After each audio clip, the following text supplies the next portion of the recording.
Bertie, my favourite thing about Overwatch right now, my favourite thing to do in this video game is that, you know when you get a bit of a kill streak? Yeah, well, occasionally. You get 2, maybe 3 kills, and you see like some pretty high point scores, and you think you might get play of the game. My favourite thing to do is then to tag a wall with a spray paint, so that in the play of the game that everyone has to watch at the very end, it shows that you knew all along that you'd had the best moment in that match of Overwatch, and it puts the biggest smile on my face. So you did this yesterday, I should point out. Yeah. Chris got some play of the games yesterday, I think 3 in a row, and you managed to spray. It was the default spray, so it kind of lost the edge a little bit. You need a proper custom spray in there. I wonder though, some people are really good at this. They obviously are used to getting play of the game, and they know how to they hit their emote as well, and they also do the spray. But I wonder how many people throughout the course of the game are doing this, but they don't get seen because they don't do play of the game. How many people have sprayed? I've definitely done more than have actually made into the play of the game. But yeah, it's just such a fun video game. I've had that's the one word I keep coming back to with Overwatch. That Blizzard, they may not have reinvented the genre here. It's an arena shooter. It's heavily inspired by Team Fortress 2 and also a bunch of shooters from the 90s. But they've just made it incredibly fun. The character designs, the way the abilities work, the way it feels to use those abilities is joyful. What's so nice is that there are so many kind of mini games within a game. There's the strategy element, just route planning, you know, which way is your team going to go. There's team composition, which can change throughout the course of the game. You might get stuck at certain choke points. Sometimes games go by in a flash. Sometimes games really go to the wire. And it always leaves you thinking about what can I do differently next time, what worked, beyond just player skill. I said this in the written review itself, that I was wary of making too many comparisons to MOBAs, because I don't think they're all, I think that word's being thrown around a little bit too much with this game. But that aspect of it in particular, that feeling that you can always get better, that you're always learning stuff, and the fact that there is that added layer of strategy with picking teams, and that you might not be the best team, but you might have made smarter hero selections. All of that stuff reminds me of why I fell head over heels in love with Dota 2. It's got a lot of the same stuff there, and you and I have played this game pretty consistently since the closed beta first started, and we almost every day share GIFs on our Slack that show a new some new weird shortcut that someone's found, or a new way to use an ability. The fact that Genji can deflect Hanzo's ultimate ability if he hits the arrow, and there's so many of these secrets to uncover. It feels like in this game, so many ways to get better. Which is how it kind of waters down the feeling of disappointment when you're killed, because if you're killed in a spectacular way, sometimes you just mess up. Yeah. And that can be quite funny. You're like, oh, I've just completely done the wrong thing. I've jumped off the ledge or something and I'm dead. But other times, someone kills you with a great piece of skill and you think, I don't mind dying because that was great and I've learnt something. And you run back and you try something different. Yeah, and you can do that by sometimes switching to a new hero, because Overwatch lets you switch heroes whenever you go back to your spawn point, but generally speaking, you're only ever going to do that when you've died, with a few exceptions here and there. And I think it's really useful to let players do that, because if you are getting steamrolled by the other team, it's nice to feel not trapped within that.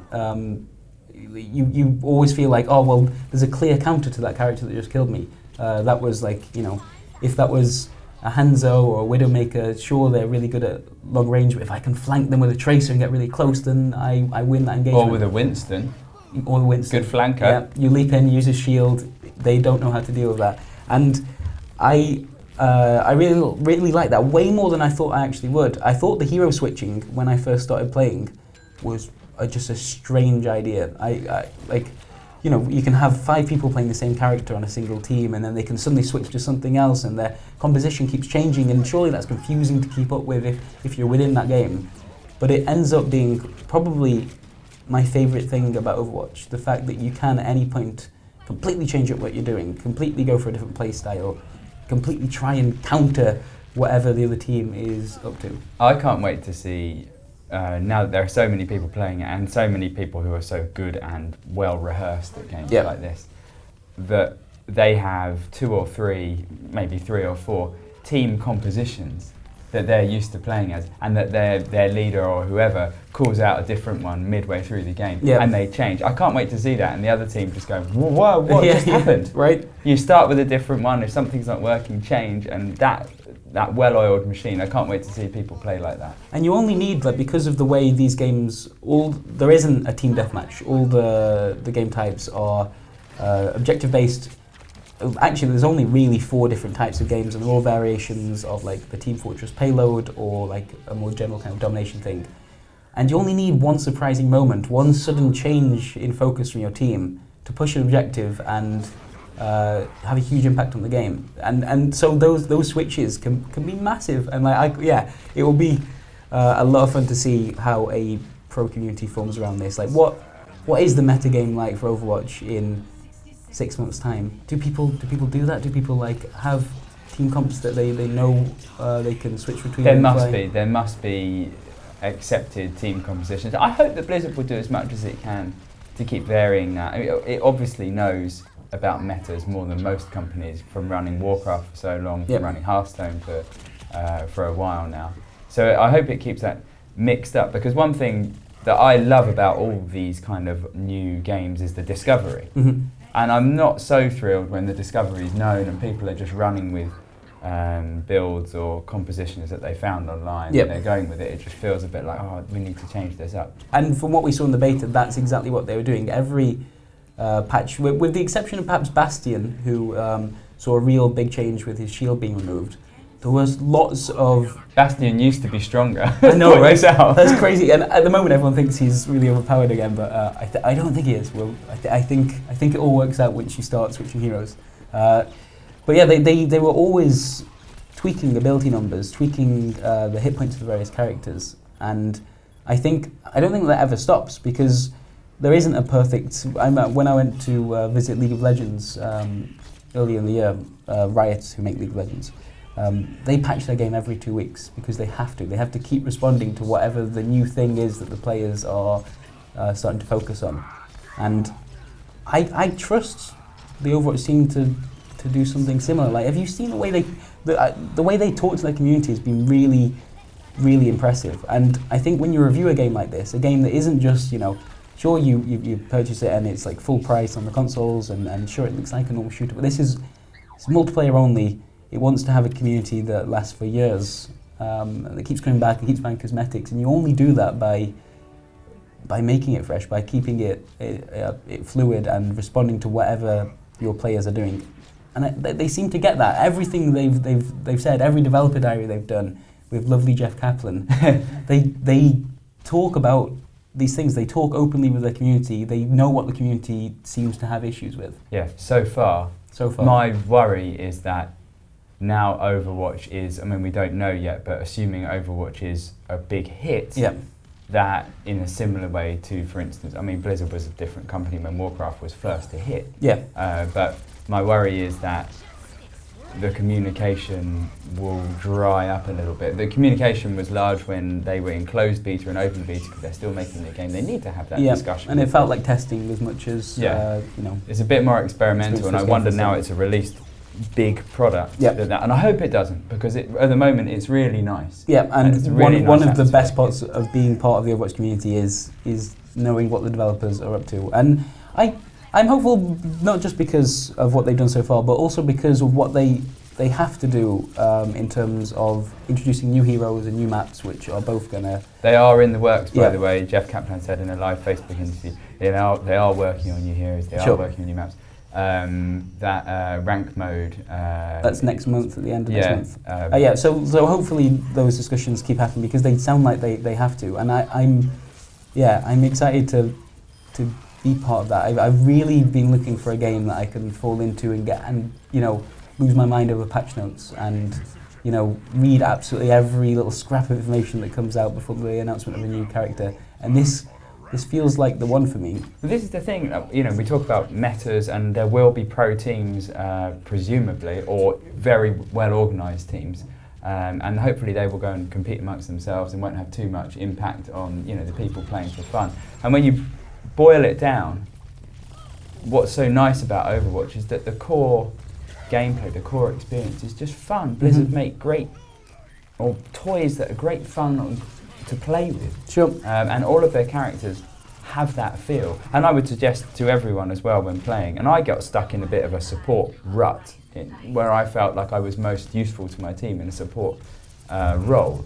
And I would suggest to everyone, A, play support and help your support characters, you bastards. But B, play every character. Yep. Don't get stuck as a flanker. Don't get stuck as Reinhardt and the tanks. Although Zarya is a really good tank. Big love for Zarya.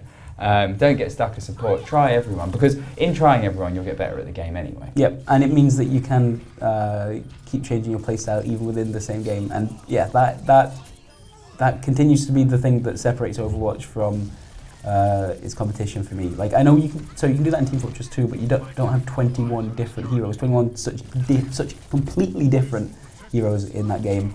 And yeah, the Overwatch offers that, and yeah, I just can't stop smiling whilst I play it.